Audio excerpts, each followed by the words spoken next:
สวัสดีค่ะยินดีต้อนรับเข้าสู่ช่องของจิงเบบี้จิงโกะนะคะทุกคนเห็นชื่อคลิปอาจจะตกใจใช่ไหมเพราะว่ามันเป็นสิ่งที่คนไม่น่าจะ expect ว่าจิงจะอัพขึ้นมาใช่แล้วทุกคนจิงทำศัลยกรรมมาให้ทายว่าส่วนไหนติ๊กตอกติ๊กตอกติ๊กตอกติ๊กตอกจมูกยังเป็นของธรรมชาติอยู่นะคะ น่าจะมีทั้งคนที่เดาถูกแล้วก็คนที่เดาไม่ออกเนาะก็จริงไปทำตามานะคะใช่ค่ะจริงไปทำตามาที่ญี่ปุ่นนะคะเป็นคนไทยที่อยู่ที่เกาหลีบินไปญี่ปุ่นเพื่อทำตาโดยสื่อสารเป็นภาษาอังกฤษ เหมือนจริงโกหกเลยเนาะแต่ว่าอันนี้คือทำมาแล้วนะคือมาดูธรรมชาติมากจนแบบเพื่อนสนิทจริงที่เห็นสตอรี่ใดๆก็ไม่มีใครทักมาถามนะคะแต่ว่าถ้าใครที่เจอตัวจริงก็จะแบบทำไมไปดูสวยขึ้นแบบไปทำอะไรมาอะไรเงี้ยจริงก็จะบอกไปว่าเพิ่งทำตามาเขาบอกก่อนว่าเหตุผลที่จริงมาอัพคลิปนี้เนี่ยเป็นเพราะว่าเดี๋ยวจะมีคลิปอื่นที่จริงถ่ายระหว่างที่จริงเพิ่งทำตามาไม่นานอะไรเงี้ยมันก็จะมีแผลก็เลยมาอัพบอกก่อนนะคะเผื่อใครแบบไปเห็นคลิปนั้นโดยที่ไม่เห็นคลิปนี้ก็อาจจะงงว่าเฮ้ยทำไมตาช้ำคือจริงๆช่วงนี้คนรีวิวศัลยกรรมเยอะมากจริงก็ไม่คิดเหมือนกันว่าเฮ้ยไทมิ่งอะไรจะแบบเหมาะเจาะขนาดนี้เพราะว่าจริงก็เพิ่งไปเจอคนรู้จักมาแล้วเขาก็แบบนี่ก็แบบเพิ่งทำศัลยกรรมมาคนนู้นก็แบบเพิ่งทำศัลยกรรมมาจริงเขาแบบหรือว่าช่วงนี้มันเป็นช่วงที่คนทำสวยกันก็คลิปนี้จริงไม่ใช่แค่จะมาอัพว่าบอกว่าทำตามาแต่ว่าเดี๋ยวจริงจะอธิบายว่าทำไมถึงทำแล้วก็ทำวิธีไหนทำที่ไหนทำไมถึงทำที่ญี่ปุ่นแล้วก็จะอัปเดตเรื่องปัญหาสุขภาพต่างๆนะคะเพราะว่าจริงแบบไม่ค่อยได้อัปบอกขนาดนั้นอาจจะอัปในสตอรี่บ้างแต่ว่าก็ไม่เคยแบบลงรายละเอียดในคลิปเท่าไหร่เพราะว่าจริงๆปัญหาสุขภาพจริงตอนนี้มันก็เอฟเฟกต์กับการอัพคลิปด้วยอาจจะเห็นว่าจริงแบบไม่ได้อัพคลิปเฟเวอร์หรืออะไรงี้หรือว่าไม่ได้อัพคลิปถี่เท่าแต่ก่อนก็เดี๋ยวจะมาคุยกันนะคะเป็นคลิปแบบว่าทอล์กและคลิปนี้คือจริงอัดตอนนี้แล้วเดี๋ยวจริงจะตัดแล้วจริงก็จะลงวันนี้เลยแล้วก็เซตติ้งมันอาจจะดูคุ้นๆเพราะว่านี่จริงบินกลับมาไทยมาทำธุระนะคะก็เลยมาอัดคลิปที่บ้านตัวเองนี่แหละก่อนอื่นเดี๋ยวจริงจะพูดถึงชั้นตาจริงก่อนนะคะคือตั้งแต่เกิดมาเนี่ยจริงมีตา2ชั้นหลบในเพราะว่าจริงก็แบบเป็นครึ่งจีนเนาะแต่ว่ามาม่าอย่างเงี้ยคือเป็นฝั่งไทยแล้วก็ฝั่งญาติมาม่าคือตาโตมากเป็นแบบคนไทยที่แบบตาโตชั้นตาดูแบบมีเบ้าอะไรเงี้ยแต่ฝั่งป๊าก็จะเป็นแบบตีหมวยแล้วจริงน่าจะได้ครึ่งนึงมันก็เลยแบบเป็นความตา2ชั้นหลบในแต่ว่ายังได้ความตาโตอยู่ซึ่งปัญหาที่จริงพบตั้งแต่เด็กๆตั้งแต่แบบ15 16อะไรเงี้ยก็คือตา2ชั้นหลบในจริงมันจะมี2ชั้นบ้าง3ชั้นบ้างบางวันแล้วถ้าสมมติว่าจริงรู้สึกเครียดหน้าผากตึงอะไรเงี้ยตามันจะเหลือแค่ชั้นเดียวสำหรับจริงปัญหาตรงนี้มันค่อนข้างจะน่ารำคาญนิดนึงแล้วก็เหมือนจริงมีชั้นไขมันตรงนี้เยอะด้วยมันก็เลยทำให้แบบถ้าวันไหนที่ชั้นตาเหลือแค่ชั้นเดียวหรือว่า2ชั้นหลบในมากๆมันจะดูแบบบวมๆและในบรรดาฟีเจอร์บนหน้าจริงทั้งหมดเนี่ยจริงชอบตาตัวเองมากที่สุดต่อให้มันจะเป็นตาที่ไม่ perfect แต่ว่าจริงมีตายิ้มไงเวลายิ้มแล้วตามันก็จะแบบเป็นสระอิอะไรเงี้ยจริงก็ยังชอบตาตัวเองอยู่ก็เลยกลัวการทำตานะคะเพราะว่าเห็นว่าหลายคนที่แบบทำตาแล้วมันออกมาไม่ได้อย่างที่คิดหรือว่าออกมาพังอย่างเงี้ยมันเอฟเฟกกับสภาพจิตใจมากๆซึ่งจริงก็เลยแบบใช้เวลานานมากกว่าจะแบบตัดสินใจทำตาจริงๆคนที่ทำแล้วสวยมากก็มีเยอะแต่จริงแค่กลัวว่าถ้ามันมาตกที่เคสจริงเองที่แบบตา2ชั้นทำมาแล้วมันพังเนี่ยมันจะแก้ไม่ได้ก็เลยติดเทปติดตา2ชั้นนะคะจริงติดเทปติดตา2ชั้นมาตั้งแต่18มั้งคือมันจะมีช่วงที่ไม่ติดเลยก็มีแต่ว่าเอาเป็นว่าจริงติดมาประมาณ10 ปีแล้วอะแต่จริงทำ YouTube มา5 ปีในบรรดาคลิป5 ปีทั้งหมดเนี่ยมีอยู่แค่2คลิปที่จริงหน้าสดมากๆแล้วก็ไม่ติดตา2ชั้นเลยก็คือคลิปvlogหน้าสดแล้วก็ทำ personal color นะคะถ้าเป็นคลิปแต่งหน้าจริงก็ไม่ได้ติดตอนที่หน้าสดแต่ว่าพอแต่งตาเสร็จจริงก็จะติดตา2ชั้นนะคะจริงๆตาก่อนทำจริงมันก็ไม่ได้ถึงกับเอฟเฟกต์จริงมากถ้าจริงหน้าสดนะคือถ้าหน้าสดแล้วก็มีตาชั้นเดียวจริงก็ไม่มายอะไรเลยแต่ว่าพอแต่งหน้าอย่างเงี้ยติดเทปที่ตาแล้วมันจะทำให้ตาดูกลมโตอายเมคอัพดูชัดอะไรเงี้ยมันจะสวยกว่าถ้าแต่งตาแล้ว2ชั้นหลบในมากๆมันจะไม่ค่อยเห็นอายแชโดว์เนาะมันก็เลยจะแบบไม่ค่อยสวยสำหรับจริงซึ่งจริงๆเรื่องการติดเทปตา2ชั้นเนี่ยเป็นสิ่งที่ทำให้จริงเครียดเยอะมากจริงอาจจะไม่ได้พูดในคลิปเลยแต่ว่าเบื้องหลังการทำคลิปแต่งหน้าแต่ละคลิปมันคือการแบบจริงแต่งตาเสร็จแล้วจริงค่อยติดเทปนะคะเพราะว่าถ้าสมมติว่าติดเทปแบบสติกเกอร์ไปเลยแล้วค่อยแต่งตาเนี่ยมันจะแบบเป็นโวเป็นแหว่งๆก็เลยจะต้องทาอายแชโดว์ก่อนแล้วค่อยติดเทปทับไปแปลว่าถ้าจริงเมสอัพถ้าจริงติดเบี้ยวจริงก็ลอกใหม่แล้วอายแชโดว์มันก็จะหลุดออกมาด้วยจริงก็จะต้องแต่งตาซ้ำแล้วก็ติดใหม่มันก็จะมีช่วงที่จริงยังติดไม่เก่งก็จะต้องแกะออกทาใหม่ประมาณแบบ3-4 รอบอะไรเงี้ยมันก็เสียเวลามากแล้วมันก็จะทำให้เครียดแบบเฮ้ยเมื่อไหร่จะได้ซึ่งแบบโอเคติดเทปแล้วลืมตามาตาสวยมากแต่อีกสิ่งที่ทำให้สเตรสมากๆก็คือหลับตาแล้วมันก็เห็นเทปต่อให้คนดูที่น่ารักของจริงทุกคนแทบจะไม่มีใครพูดเลยว่าท ำไมต้องติดตา2 ชั้นทำไมต้องใช้เทปอะไรอย่างงี้แต่มันเหมือนเป็นคอมเพล็กซ์ที่จริงมีมาโดยตลอดอะไรเงี้ยมันดูไม่โอเคสำหรับจริงอะเพราะว่าจริงต้องใช้เทปขนาดที่เป็นแบบหนาๆนิดนึงด้วยซึ่งโอเคจริงก็อยู่กับการติดสติกเกอร์ตา2 ชั้นมาเรื่อยๆแต่ว่าช่วงปีที่ผ่านมาเหมือนอายุจริงเริ่มเยอะขึ้นหนังตามันก็จะเริ่มแบบตกลงมานิดนึงบ้างติดสติกเกอร์ตา2 ชั้นมันก็ยังทำได้อยู่แต่ว่ามันเริ่มแบบไม่สวยเท่าแต่ก่อนอะเหมือนลายขนตามันจะดูแบบทิ่มลงเพราะว่าหนังตาเริ่มหย่อนลงมามันก็ไม่ขนาดนั้นแต่ว่าคนเรามันจะเห็นตัวเองในกระจกทุกวันเนาะเองก็จะเห็นว่าขนตาตัวเองมันแบบไม่ได้งอนเท่าแต่ก่อนเพราะว่าหนังตามันตกแต่คือที่ผ่านมางานจริงเยอะมากก็เลยไม่มีเวลาพักหน้าไม่มีเวลาไปทำศัลยกรรมนะคะจะฉีดหน้าอะไรเงี้ยจริงยังคอนเซิร์นเลยเพราะว่าต้องใช้หน้าสดบ่อยมากรีวิวสกินแคร์ทำคลิปแต่งหน้าอะไรเงี้ยก็ทนมาเรื่อยๆจนกระทั่งปีที่แล้วที่จริงย้ายมาเกาหลีแบบอยู่ยาวๆย้ายมาตอนเดือนกรกฎามั้งถ้าจำไม่ผิดก่อนหน้าที่จริงมาอยู่เรียนภาษาเกาหลีประมาณ 6-7 เดือนอะไม่เคยมีปัญหาอะไรเลยแต่ว่าตั้งแต่ปีที่แล้วเดือน 7จนแบบปัจจุบันจริงมีปัญหากับหนังตาซ้ายนะคะก็คือมันถลอกทุกคนจริงไม่รู้สาเหตุเลยคืออยู่มันถลอกแบบแห้งแล้วก็ถลอกเป็นแผ่นๆไม่ได้มีอาการคันอะไรแต่ว่าด้วยความที่จริงต้องทำคลิปแล้วก็แต่งหน้าใดๆก็ยังต้องติดเทปตา2 ชั้นโดยที่ตายังแบบแห้งๆถลอกอยู่ผลที่ตามมาก็คือหนังตาเลือดออกนะคะคือมันจะมีช่วงหนึ่งที่หนังตาบวมแล้วก็เป็นสีแดงมีเลือดซิบบ่อยๆแล้วตอนนั้นจริงไปซาลอนเพื่อจะย้อมผมชมพูของจริงเนี่ยช่างก็ทักว่าอุ๊ยวันนี้แต่งตาสีชมพูมาเพื่อแบบรับกับสีผมชมพูเลยแต่จริงๆคือไม่ใช่คือตาซ้ายจริงมันบวมมันเป็นสีชมพูจริงก็เลยต้องแต่งตาขวาให้มันเป็นชมพูเท่าตาซ้ายซึ่งตรงนี้จริงก็ยังไม่ได้หาหมอนะคะเพราะว่าจริงบินบ่อยใช่ไหมจริงก็แบบบินกลับมาไทยบ่อยมากพอกลับมาไทยตาไม่ถลอกเลยกลับไปเกาหลีทีไรตาถลอกตลอดสิ่งที่จริงทำก็คือตอนกลางคืนจริงต้องเอาแบบวัสลีนหรือว่าบาล์มที่มันแบบอ่อนโยนทาเปลือกตานะคะมันก็ช่วยได้ประมาณนึงแต่ว่ามันก็ไม่ใช่แบบโซลูชันแบบถาวรเพราะว่าจริงก็ยังต้องแต่งหน้าเรื่อยๆอยู่ช่วงไหนที่อยู่เกาหลีแล้วไม่ได้แต่งหน้าบ่อยตาก็ไม่ได้ถลอกเท่าที่ควรแต่ว่ามันก็ยังแห้งอยู่แต่สังเกตได้ว่าหลังๆที่จริงทำคลิปแต่งหน้ามันจะมีช่วงที่จริงถ่ายแค่ตาขวาปกติจริงจะชอบถ่ายตาซ้ายเพราะว่าฝั่งขวาจริงตรงคิ้วมันจะมีแผลเป็นจริงก็ไม่อยากให้คนแบบเห็นแผลเป็นคิ้วอะไรเงี้ยก็เลยแบบจะถ่ายแค่ตาซ้ายแต่ว่าหลังๆจริงถ่ายที่ตาขวาอย่างเดียวนะคะเพราะว่าตาซ้ายมันถลอกแบบที่แตะอายแชโดว์แล้วก็ใช้แป้งปัดๆแล้วหนังตา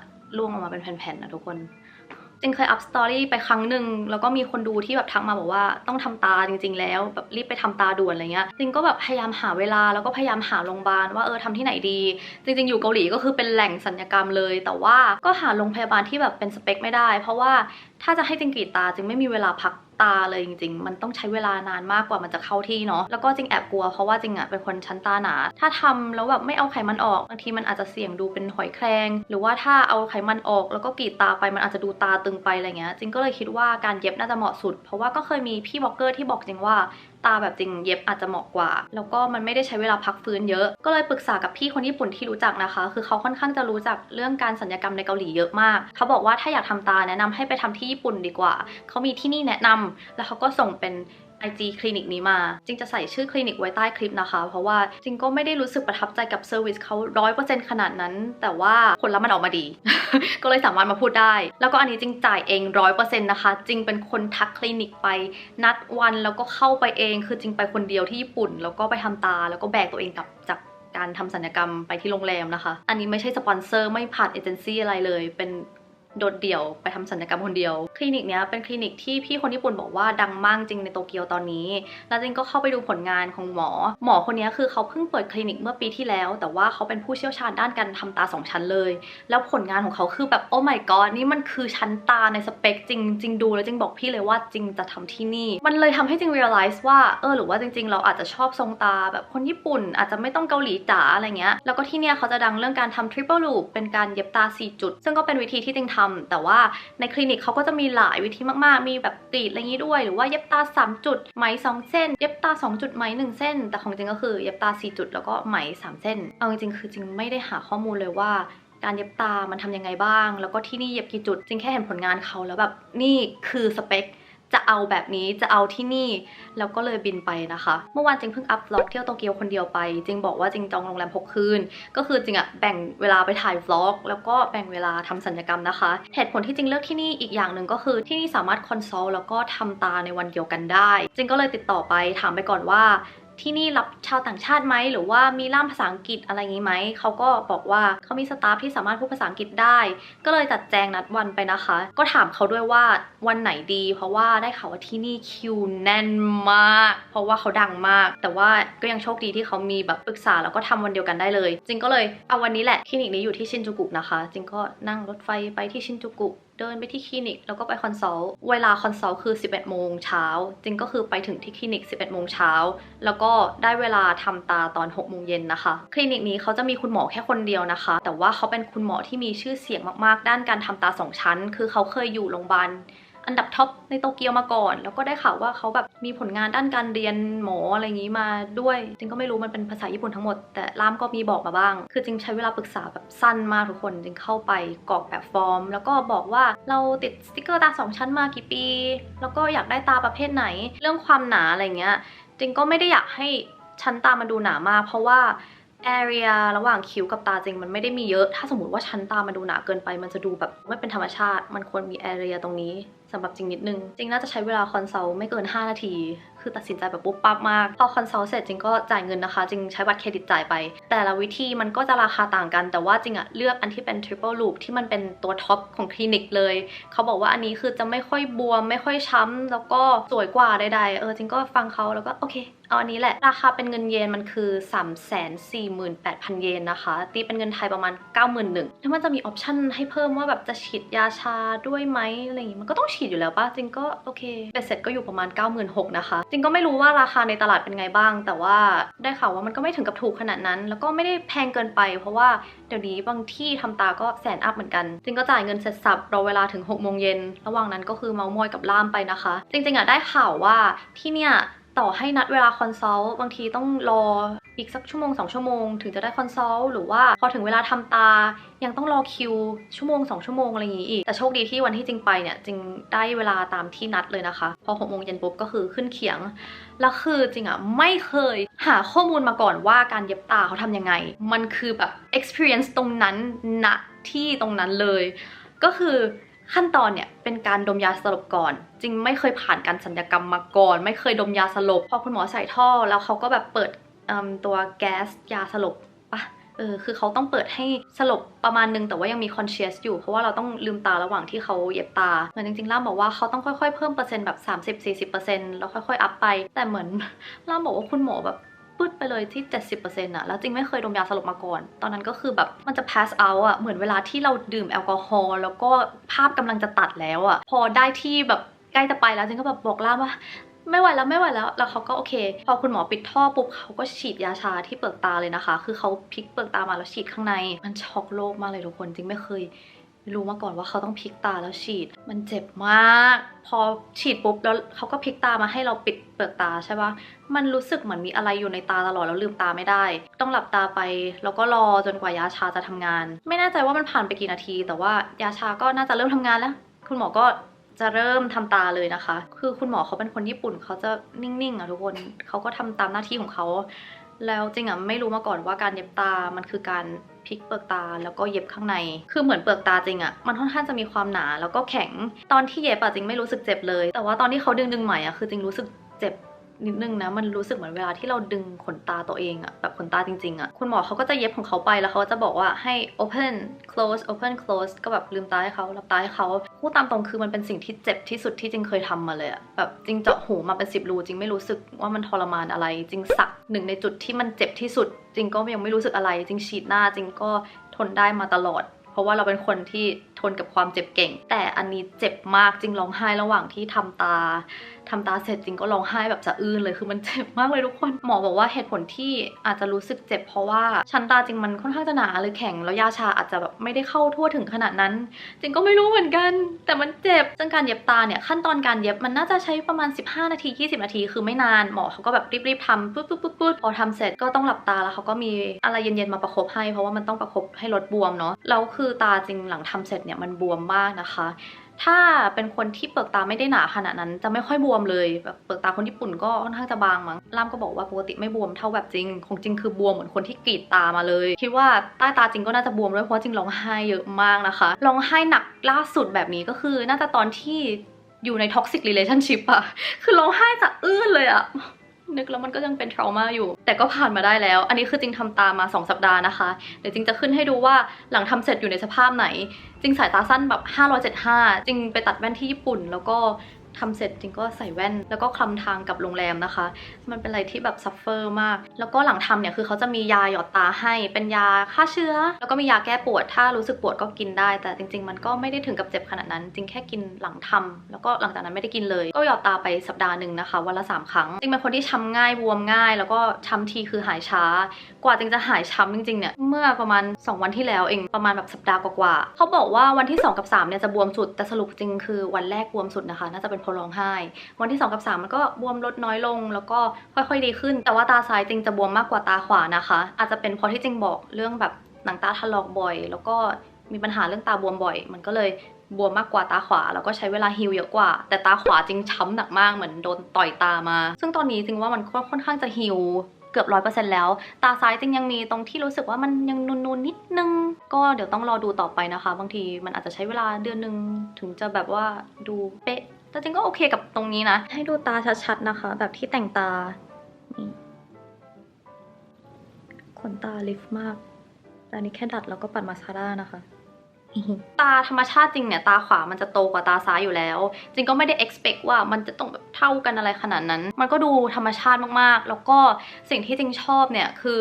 ตาดูเปิดขึ้นนะคะอันนี้คือมีน้องคนดูที่เห็นจริงหลังจากทำตาแล้วและจริงบอกน้องคนดูว่าจริงอะทำตามาแล้วน้องก็บอกว่าพี่จริงตาพี่จริงดูเป็นประกายมากเหมือนการ์ตูนตาหวาน เพราะว่าตามันเปิดขึ้นนะคะก่อนหน้านี้ที่แบบหนังตาเริ่มตกเนี่ยจริงรู้สึกว่าตาจริงมันลืมประมาณ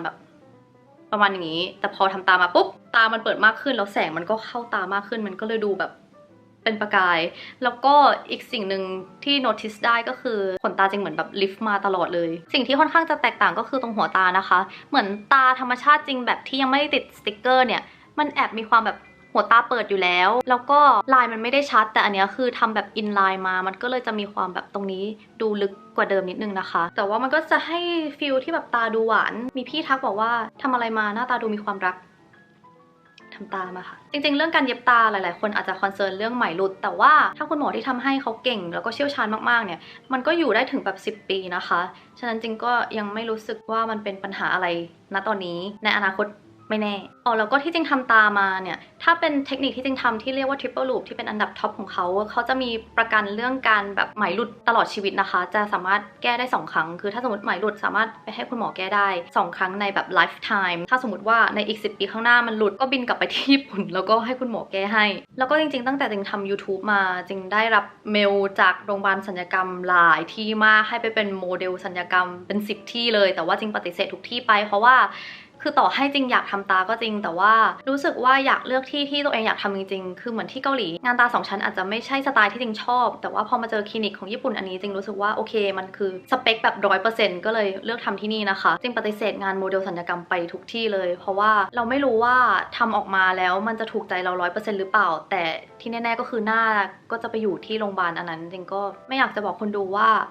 ที่นี่ทำสวยมากทั้งที่ตัวเองแบบรู้สึกไม่พอใจกับตรงนั้นอยากให้มันเป็นช้อยส์ของจริงเองต่อให้จริงเลือกแล้วมันออกมาไม่ดีก็เป็นความผิดของตัวเองที่เลือกที่ไม่ดีอะไรประมาณนี้คือตอนนี้ตามันเริ่มเข้าที่จริงก็เลยรู้สึก satisfy กับตรงนี้มากแล้วก็คิดว่าต่อไปนี้ทำคลิปแต่งหน้าคือมันจะดูโอเคมากคลิปแต่งหน้าคลิปแรกที่จริงทำหลังจากที่ทำตาก็คือคลิปไปคอนเลดเวลเวตนะคะซึ่งวันที่จริงอัพรูปไม่มีใครทักเลยว่าจริงทำตามาแต่มีแต่คนบอกว่าอยากดูเมคอัพลุคนี้ทำไมมันสวยขนาดนี้จริงก็ดีใจมากนะคะเพราะว่าคลิป Get Ready with Me ไปคอนเลดเวลเวตก็คือจะอัพในเร็วๆนี้ฉะนั้นก็รอดูกันได้แล้วก็ในอนาคตเนี่ยจริงก็คงทำคลิปแต่งหน้าให้เยอะขึ้นนะคะเพราะว่าเราไม่มีเทปอะไรอย่างนี้แล้วแล้วก็อันเนี้ยแทบจะไม่เห็นรอยแผลเป็นเลยนะคะมันอาจจะเห็นรอยพับบ้างเพราะว่าจริงยังมีหนังตาตรงนี้อยู่อายุไม่ได้น้อยแล้วแต่ก็ค่อนข้างจะพอใจกับ result ตรงนี้มากโอเคแล้วคนอาจจะงงว่าแล้วมันเกี่ยวอะไรกับการที่ไม่อัพคลิปคือจะบอกว่าปัญหาสุขภาพที่จริงเจอหลังจากที่จริงย้ายไปอยู่เกาหลีเนี่ยนอกจากที่ตาซ้ายถลอกแล้วก็เสียความมั่นใจกับตาตัวเองไปอยู่เกาหลีผิวก็แห้งมากนะคะคือแห้งจนพังอะทุกคนแล้วสกินแคร์อะไรใดๆที่ชอบที่ใช้แล้วมันเอฟเฟกตีฟมาตลอดมันก็ไม่ได้เอฟเฟกตีฟขนาดนั้นแล้วแต่ว่าพอเนี่ยกลับมาไทยปุ๊บผิวหน้าก็กลับมาดีอีกแล้วเกาหลีอาจจะไม่ถูกกับจริงฉะนั้นหลังจากที่จริงอัพคลิปนี้เดี๋ยวจริงก็จะถ่ายคลิปแฟ favorite skincare แล้วก็เมคอัพให้นะคะต้องขอโทษมากจริงที่อัพช้าแต่ว่ามันไม่ใช่แค่สุขภาพที่เราเห็นแบบตาถลอกหรือว่าผิวหน้าแย่แต่ว่าตรงเนี้ยมันกระทบกับสุขภาพจิตด้วยถ้าผิวพังผมพังอะไรเงี้ยคือคนเรามันก็สามารถเสียความมั่นใจได้ใน IG จริงคนดูอาจจะคอมเมนต์อะไรมากมายที่แบบเป็น positive แต่ว่าตัวเราเองที่เห็นตัวเองในกระจกทุกวันมันแบบถูกเอฟเฟกต์กับปัจจัยหลายๆอย่างตรงนี้นิดนึงแล้วก็อย่างคลิป What I Eat in a Week ที่คนดูอยากดูกันมากคือจริงไม่สามารถถ่ายให้ได้เพราะว่าอยู่เกาหลีกินข้าวน้อยกว่าเดิมเยอะมากนะคะไม่รู้ทำไมแต่เหมือนอยู่คนเดียวแล้วมันแบบกินน้ำน้อยลงกินข้าวน้อยลงแต่ว่าเกาหลีก็คือต้องเดินเยอะน้ำหนักจริงน่าจะลงไป 3-4 โลแล้วตอนช่วงโควิดที่อยู่ไทยก็หนักประมาณ 47-48 บ้างแต่ตอนนี้ก็คือประมาณ 44 นะคะก็เลยคิดว่าถ้าอัด What I Eat in a Week ก็คืออาจจะกินข้าวแค่วันละมื้อครึ่งประมาณนี้ก็เลยไม่ได้อยากอัดให้นะคะแต่ว่าจะพยายามใช้ชีวิตให้มันเฮลตี้ขึ้นแล้วก็อีกอย่างที่จะอัปเดตก็คือตอนนี้หน้าจริงไม่ได้ฉีดอะไรเลยนะคะหมายถึงว่าฉีดลดแฟตหรือว่าฉีดโบท็อกซ์อะไรเงี้ยไม่ได้ฉีดเลยเพราะว่าตอนนี้ดื้อโบท็อกซ์นะคะถ้าถามว่ามันเกิดขึ้นได้ไงมันเป็นเพราะว่าตอนนั้นถ่ายงานที่เกาหลีจะไม่เมนชั่นว่างานอะไรแล้วก็คุณหมอที่คลินิกหนึ่งเขาแบบนี่ฉีดโบมาล่าสุดเมื่อไหร่ทำไมกรามไม่ค่อยลดแล้วเขาก็เลยฉีดของเกาหลีให้แบบจึ๊กไปเลยแล้วก็หลังจากนั้นกรามลดแต่ว่ามันเป็นครั้งสุดท้ายที่กรามลดนะคะตอนนี้ไม่ว่าจะฉีดของแพงแค่ไหนก็ไม่ลดซึ่งการที่ดื้อโบท็อกซ์เนี่ยจะต้องรอไปประมาณปี2 ปีจนกว่าร่างกายจะฟื้นฟูแล้วฉีดโบท็อกซ์มันถึงจะเห็นผลนะคะฉะนั้นตอนนี้จริงก็คือมีกรามแบบเป็นปกติมากแต่ว่าต่อให้จริงมีกรามเนี่ยแก้มจริงก็ยังมีเยอะกว่ากรามมันก็เลยอาจจะยังดูแบบไม่ได้หน้าเหลี่ยมมากส่วนฉีดลดแฟตอะไรเงี้ยปกติจริงจะชอบฉีดที่ True Trust Clinic แต่ว่านี่จริงไม่ได้ฉีดมานานมากแล้วนะคะเพราะว่าแอบรู้สึกว่าพออายุเริ่มเยอะขึ้น Baby Fat มันจะหายไปได้ง่ายมากกว่าก็เลยไม่อยากให้ฉีดแล้วดูหน้าผอมกว่านี้เพราะเดี๋ยวมันจะดูโทรมนั่นแหละอันนี้ก็คือเป็นหน้าปกติของจริงซึ่งจริงก็ยอมรับกับมันทำอะไรไม่ได้ละนอกจากนวดหน้าให้มันไม่บวมแค่นั้นก็พอแล้วก็เรื่องฟิลเลอร์อะไรอย่างงี้จริงยังไม่เคยฉีดนะคะใต้ตาจริงมันก็เริ่มแบบเห็นร่องน้ำตาชัดขึ้นแต่ว่ายังไม่เคยฉีดฟิลเลอร์อะไรเลยถ้าถามว่าจริงอยากทำศัลยกรรมอะไรเพิ่มไหมคือเอาตรงๆจริงก็ลองตรงหน้าตัวเองดูว่าถ้าจมูกเราฮัมมันหายไปมันจะเป็นไงบ้างคือจมูกจริงอันเนี้ยมันจะมีฮัมอยู่ตรงนี้แล้วก็ปลายมันจะแบบงุ้มนิดนึงแต่จริงก็ไม่ได้รู้สึกว่ามันประสบปัญหาอะไรก็ยังแต่งหน้าได้มันอาจจะไม่ได้เพอร์เฟกต์แบบหน้าฝั่งขวาหน้าเกลียดกว่าฝั่งซ้ายอะไรอย่างงี้แต่ว่ามันก็เป็นตัวของจริงเองจริงๆก็แอบอยากทุบหน้าให้มันเท่ากันแต่ว่าการทุบหน้ามันต้องใช้เวลาแบบ6 เดือนขึ้นไปกว่าหน้าจะเข้าที่แล้วจริงไม่มีเวลาจริงจริงก็เลยเรียนรู้ที่จะอยู่กับสิ่งที่จริงไม่ชอบบนหน้าตัวเองนะคะถึงมันจะไม่ได้เพอร์เฟกต์แต่ว่ามันก็เป็นตัวจริงหน้าตาแบบนี้ตราบใดที่ตอนนี้ไม่ต้องติดเทปตา2 ชั้นแล้วจริงก็เข้าใจละโอเคจริงก็จบการพูดของคลิปนี้แล้วนะคะจริงพูดมายาวมากแต่ก็นั่นแหละจริงอยากมาอัปเดตเพราะว่ามันเป็นการเปลี่ยนแปลงที่ไม่ช้าก็เร็วคนก็จะต้องถามว่าทำไมไม่ติดเทปตา2 ชั้นแล้วทำไมอยู่ๆตามันโตขึ้นก็เลยอยากจะมาบอกทุกคนนะคะอาจจะทำให้ใครตกใจแต่ว่านั่นแหละจริงทำมาแล้วถ้าจริงไม่บอกก็อาจจะไม่รู้แต่ก็บอกไว้ก็ดีกว่าเนาะถ้าถามว่าแนะนำคลินิกนี้ไหมก็แนะนำนะคะแต่เขาไม่มีล่ามภาษาไทยฉะนั้นถ้าใครติดต่อไปก็ติดต่อเป็นภาษาอังกฤษไปนะคะคุณหมอก็ไม่พูดภาษาอังกฤษด้วยคุณหมอก็จะแบบไดจูพูเดสกะแต่ว่าจะมีถามว่า are you okay อะไรอย่างงี้บ้างแต่ก็นั่นแหละมันก็เป็นประสบการณ์การทำศัลยกรรมครั้งแรกของจริงตราตรึงมากยังไงถ้าชอบงานตาใหม่ของจริงก็อย่าลืมกดไลค์แล้วก็คอมเมนต์คุยกันนะคะ please leave like positive comments เพราะว่าเราทนเจ็บมาแล้วเราจ่ายเงินไปเยอะมากแล้วเราก็โอเคกับมันก็หวังว่าคนดูจะชอบด้วยนะคะลาไปแล้วมาเจอกันคลิปหน้าค่ะบ๊ายบาย